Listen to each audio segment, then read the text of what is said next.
নমস্কার বন্ধুরা, সুপ্রতীক ট্রাস্ট নির্মিত প্রেমের পাখি নামক কাহিনীমালা পরিবেশিত হচ্ছে। আমি আপনাদের বন্ধু শর্মিষ্ঠা উপস্থিত হয়েছি কাহিনীর ৩১ নম্বর পর্ব নিয়ে। হাকোদাতে হল হোক্কাইডোর একেবারে দক্ষিণ প্রান্তে অবস্থিত। মূল ভূখণ্ড থেকে আমরা বুলেট ট্রেন শিনকানসেন চড়ে হাকোদাতে অবধি যেতে পারি। এরপরে যে এলাকা তা আগ্নেয়গিরি প্রবণ ভূখণ্ডে অবস্থিত, তাই বুলেট ট্রেন যায় না। অতএব এরপর ১৮০ কিলোমিটার দূরত্বের সাপ্পোরো পৌঁছতে সাধারণ ট্রেনেই যেতে হয় এবং ৪ থেকে ৫ ঘন্টা সময় লাগে। ভোরবেলা প্রতীক আর নিশা হাকোদাতে যাওয়ার ট্রেন ধরল। হাকোদাতে স্টেশন থেকে তাদের ইউনোকাওয়া অনসেনে পৌঁছানোর জন্য লোকাল ট্রেনে যেতে হয়েছিল। এটি একটি বিখ্যাত ট্যুরিস্ট স্পট। বন্ধুরা, বরফ ঢাকা পাহাড়ের কোলে অবস্থিত অনসেনে স্নো মাঙ্কি দেখা এক অনন্য অভিজ্ঞতা।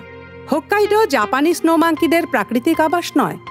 ১৯৭০ সালে নাগানো থেকে বানর আনা হয়েছিল জায়গাটিকে আকর্ষণীয় করে তোলার জন্য।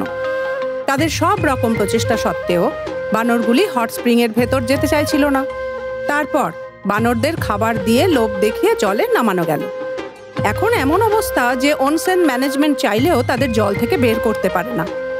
তো সেই জায়গায় পৌঁছানোর সাথে সাথে নিশা আর প্রতীক দেখতে পেল ছোট ছোট বানর অনসেনের গরম জলের মধ্যে বসে আছে। কিছু বানর বাইরে পর্যটকদের সাথেও মেলামেশা করছে। নিশা অবাক হয়ে জিজ্ঞেস করলো, জলের মধ্যে এই বানরগুলো এত ঠান্ডায় বাঁচে কিভাবে? তখন স্থানীয় গাইড উত্তর দিল, গরম জল তাদের শরীরকে উষ্ণ রাখে। এই বানররা তাদের শরীরের তাপমাত্রা নিয়ন্ত্রণ করতে জলের ভিতরে আর বাইরে যেতে আসতে থাকে। পর্যটকদের সাথে এরা বন্ধুত্বপূর্ণ আচরণ করে, কারণ তারা জানে যে তাদের দেখতেই তো লোক আসছে। আমার গল্প আজ এখানেই শেষ। বন্ধুরা, গল্পের পরবর্তী পর্ব নিয়ে আবার আসবো। আমাদের সাথেই থেকো।